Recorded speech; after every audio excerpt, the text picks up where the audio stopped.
Hi, welcome to Community Viewpoint. I'm your host tonight, Maria Hurst, and we have the lovely privilege of having the lovely Laraine Russo Harper here on the show tonight, and we're going to be talking to her about her book and a wonderful foundation that she has started. And I just wanted to say, recently we had the Wealth Consulting Group here in town to talk to the seniors about their wealth and what they should do with their money. And I thought maybe they should also talk to the youth of the town, so that by the time they're seniors, they don't have to worry about that. Yeah, they won't have to talk to them anymore. Yeah, they'll be done with that, and they'll have it all ready to go. Anyway, welcome. Well, thank you so much. It's wonderful to be here, Maria. Thank you so much. It's a pleasure. And we are here to talk. I'm going to hold your book up. Okay. We're here to talk to Laraine about her book, Legal Tender. And I'm going to let you tell us what that's all about. Legal Tender, True Tales of a Brothel Madam, is exactly that. It gives you the insight of how brothels operate today, the politics, the ladies that work in the industry, why they work in the industry, the customers that partake in the industry and why they partake. You know, what the ladies offer, why they offer it, why the customers buy into it. And it is an in-depth and accurate accounting of how brothels actually work today. It's very lighthearted. It's, from what I understand, a very easy read. It certainly was an easy write.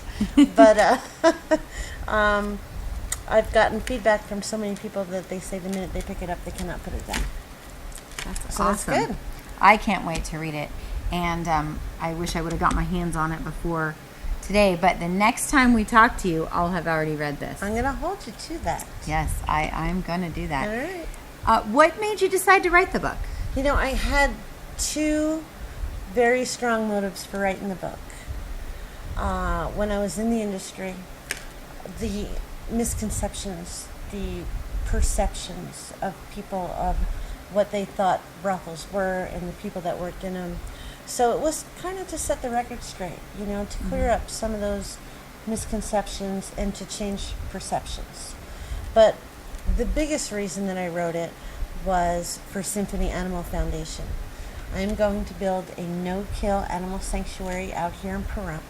So all the proceeds from Legal Tender go to Symphony Animal Foundation, which is a 501c3 that I formed and named in memory of my two original St. Bernards, Beethoven and Mozart. I love it. Oh, it's going to be wonderful. You know, there's a lot of breed-specific rescues, even in Las Vegas, but there is no-kill facility that takes all kinds of animals, whether they're cats, dogs, horses, rabbits, birds. It doesn't matter. All those animals will be welcome at the foundation. Pigs, goats, it doesn't matter. But, you know, our goal is to start saving lives. This country euthanizes over 4 million healthy animals every year. And their only crime is that they're unwanted and abandoned. So we need to change that. You know, we need to spay and neuter. We need to get a facility like Symphony up and running and educate the public and give the animals a safe haven in the interim. Do you think sometimes some of these animals, because the owner may have just a lack of knowledge about where the animals are taken if they're lost, do you think sometimes they get euthanized before the animal owner can find them? Or you know, when the shelters and other facilities handle as many animals as they do, mistakes are going to happen. You know, I've heard so many horror stories, particularly in Las Vegas, that somebody has lost their dog or their cat and they go to the shelter to retrieve it and only a day or two has passed and the animal was mistakenly euthanized. I mean, I wouldn't be able to go to that owner and how do you explain something like that? You know, so there's always, you know, a chance of a miscommunication or a mistake being made that ultimately, you know, the animal pays the ultimate price. But I think a lot of it is, you know, our biggest problem in this area is that people leave and abandon their animals, whether, you know, they can't stay in their house anymore or they find a job in another city or another state, and they don't know what to do because they don't have any alternatives. You know, they're afraid that if they take them to a shelter that the animal will be killed. So they actually believe in their hearts that they're doing the animal a favor by either dumping it in the desert or just leaving it at the house, and hopefully somebody will stumble upon it and help it. I've met people that has happened Yeah. to, that they have found dogs that were just left and saved them, and they became part of their families, which is Right. a happy story, but it's That not is a always happy story, but for every happy story, there's probably 10 Right. or 12 unhappy stories because most of them don't get found, and they starve to death or they die of dehydration.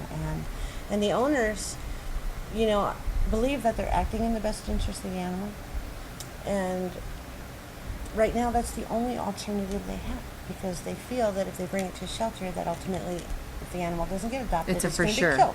It's Absolutely. a for sure demise. So Symphony Animal Foundation will give them an alternative. You know, it will give them the option of, for whatever reason you feel you cannot keep your pet, bring it here. We will be very proactive in placement. It's going to be a cutting edge facility. I'm hopeful that we'll build it all green. And if the animal, for whatever reason, doesn't get adopted or is deemed unadoptable, they will live the rest of their lives out at Symphony Animal Foundation with absolutely no fear of death. So it gives it's good for the community. It's good for, pet owners. Currently, it's good for future pet owners. You know, we don't know what the future is going to bring, We might have a great job today and tomorrow, maybe not. Right. So, with a facility like Symphony Animal Foundation, at least it takes that pressure off people. Because I believe that most people want to do the right thing. And when you're limited on your options, sometimes, what you think is People right get isn't scared and they- necessarily right. Yeah. So it's going to be That's wonderful. fantastic. Yeah. So, how? I just want to for a second go Absolutely. back to the book, because then I want to, for funding purposes, how can somebody get a hold of the book? Well, So that- there's a number of ways. If Okay. they want a signed, autographed copy, That's what I want. okay, I always have them with me. I am the general manager of Best Western and Wolfie's. Okay. So they're more than welcome to stop by. I always have them with me.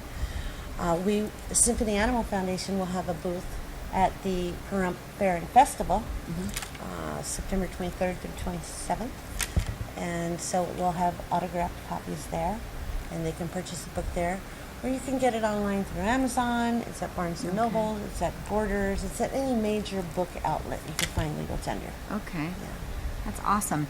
If somebody wanted to volunteer, donate, aside from buying the book, to the Symphony Animal Foundation, how could they do that?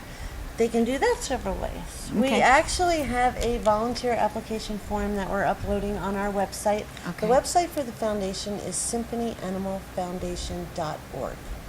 So you can go to the website, click on the volunteer page, and you can actually download that form and fill it out. They can drop it off to me at either Wolfie's or Best Western. We are very close to securing a location for the foundation, and once we do that, then we are going to be very proactive with starting a building fund, because the foundation is not funded. So our first big fundraiser will be at the Pahrump Fair and Festival, and we'll have T-shirts. We had T-shirts donated to us from Affordable Screen Printing, and they donated all the T-shirts and the printing, and it's a very cool shirt, and it says "Proud Supporter, Symphony Animal Foundation." So we'll be selling those for $15. We also are selling pavers, which will be used, stepping stones, which will be used at the foundation. They'll actually form all of our walkways and paths throughout the foundation. Nice. That's And, awesome. Yeah, and there's 3 different sizes. There's a big paw print, there's a dog bone, and then there's a small paw print. So the big paw print is $100. The dog bone is $75, and the smaller paw print is $50. And there'll be plaques or plates on those, and you can buy one in memory of a pet or a loved one, or in honor of a current pet or loved one. So whatever you want on the plaque, we will put on there, and that stepping stone will form the pathways at the foundation. That's fantastic. Yeah, so we'll have those at the festival as well. We have I love when they do jewelry, that. we have cotton candy. So we're doing a lot of different things. Legal tender will be there. And we're doing a lot of different things to raise money. But ultimately, we're going to be doing big donor drives, because we're going to need big donations to fund these buildings and get this facility up and running. I think that's fantastic. I know that a lot of times people don't know when. I think when you do your placements, people don't know when they're going to come in contact with an animal that's going to just mean so much to them, and opportunities are being missed because so many animals are being euthanized.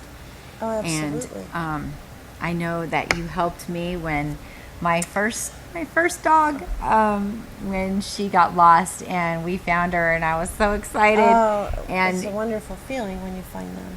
you don't know how you're going to feel, and I think with this, people are going to have time to go out there and bond with these animals, and they'll find, I think you're going to find absolutely. wonderful homes for them. It's going to be different than any other shelter facility as we know it. It will be very interactive with the community.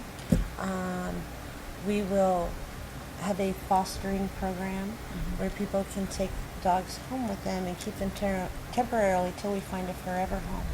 We're also going to have a fostering program at the foundation for anybody that would love to have a pet but can't, whether they're in an apartment and their landlord doesn't allow it, or they work a lot and they don't feel it's fair to keep an animal home alone for hours on end. They can foster an animal right at Symphony Animal Foundation, and that will be their animal, and they will come and they can visit it and play with it and feed it and take care of it, walk.